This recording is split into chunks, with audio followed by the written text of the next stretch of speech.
Think about a place, right, famous for these massive, ancient trees. I mean, the absolute core of a huge timber industry. Yeah, towering redwoods. Exactly. Now, picture that same place sort of quietly morphing, becoming known for something totally different, another kind of green. And that's our focus today.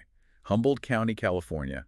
We're diving into its, well, pretty remarkable and sometimes hidden transformation. And just so you know, for this deep dive, we're sticking only to what's in one specific source. Humboldt, From Timber to Cannabis Empire, which comes from Nug Notes. Right. Our whole goal here is to help you understand, based just on this source, how this area went from, a declining timber region to basically the underground capital of American cannabis. Okay, so where does the Nug Notes story begin? It starts with Humboldt's roots in timber up there in Northern California. That's the baseline. But things really started to shift late 60s into the 70s. Ah, the Back to the Land movement. That's when people started heading up there, right? From Right. places like San Francisco, Berkeley, looking for a different life off-grid. Precisely. Folks seeking self-sufficiency. And what the source points out, which is important for you to get, is that cannabis, initially, it wasn't the main thing. Oh, really? Yeah, it was just like one crop among many. People grew it for themselves alongside their vegetables, their herbs. It wasn't about big profits then, more about, that self-reliant lifestyle. Okay, but then the source highlights this critical intersection. The timber industry starts falling apart around the same time. And that collapse, well, it created this huge unforeseen opportunity. Suddenly, land got incredibly cheap. How cheap are we talking? The source actually mentions figures like a few $100 an acre. Think about that. Hmm. These remote valleys, hillsides thick with trees, useless for logging anymore. They suddenly had this hidden potential. Perfect cover, basically. So that cheap, isolated land wasn't just available. It kind of enabled the whole thing to grow, didn't it? Allowed small personal gardens to scale up quietly, way off the radar. Exactly. It was the ideal natural camouflage for what became, this unregulated economy. And the environment itself played a role too, according to the source. Oh, massively. The source really leans into this idea of terroir, like with wine. Humboldt-specific climate, you've got the coastal fog, rich soil. Those cool nights, it apparently gave the outdoor cannabis grown there a unique quality, a signature profile, potency. So the environment wasn't just hiding it, it was making it better quality. Right, and that rugged landscape. It also made it super hard for law enforcement, like helicopters, to spot the grows, double advantage. Okay, so you have good product, hidden locations, demand starts picking up. Through the 70s and 80s, yes. And those small sort of hobbyist gardens, they started transforming into much more serious operations. And this is where that initial, maybe anti-capitalist, back to the land vibe starts to shift, isn't it? The source talks about this, right? It does. It became less about just personal self-sufficiency and, well, more about economic reality. Survival first, and then eventually it grew into this dominant economic force in the region. What kind of numbers does the source give? It's pretty staggering.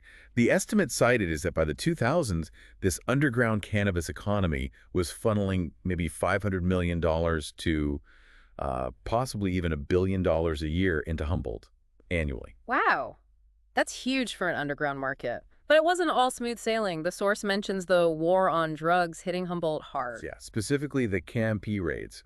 Campaign Against Marijuana Planting. 1983 was a big year for that. Helicopters buzzing everywhere, massive law enforcement push. You'd think that would crush it. Well, here's a really interesting point from the source. It argues that while the intent was to wipe out the growers, the crackdown actually had this almost opposite effect in some ways. How so? It didn't eliminate the industry. Instead, it pushed growers deeper underground. It forced them to adapt. Adapt how? Like new techniques? Exactly. People started moving grows indoors, away from the choppers. They got really into selective breeding, developing stronger, higher-yielding plants. And secrecy just became paramount. So the pressure, according to this account, actually made the whole operation smarter, more sophisticated. That's what the source suggests, yeah. It says it made the weed better and the game smarter, a kind of forced innovation. And that intense secrecy must have created a unique culture there. Totally. The source describes it as almost a secret society. You just didn't talk about weed openly, even if everybody knew what was going on. That silence built like incredible trust and this sort of rebellious spirit. And it wasn't just the growers, right? The source mentions a whole workforce. Yeah, a skilled underground workforce.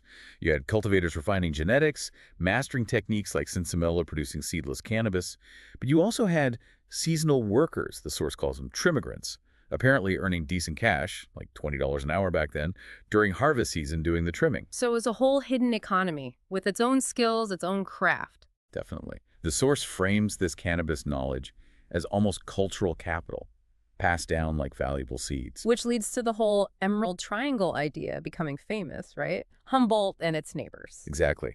That name became shorthand across the country for high-quality cannabis, tied to this specific history, this counterculture, this community. So when you trace it back, based just on this nugnote source, it's quite a story.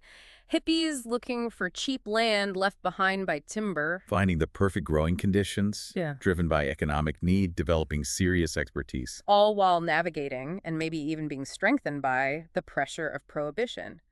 It shows how Humboldt's background really laid the groundwork for so much of the modern cannabis scene you see today. It's a remarkable journey, really. Timber decline opens a space, migration brings the initial seeds, geography nurtures it, economics scales it, and then this intense legal pressure refines it.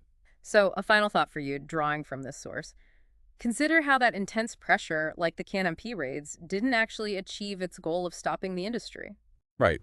Instead, the source suggests it fostered deeper secrecy, pushed technical skills forward, and ultimately changed how cannabis itself was cultivated and developed in Humboldt. Something interesting to chew on.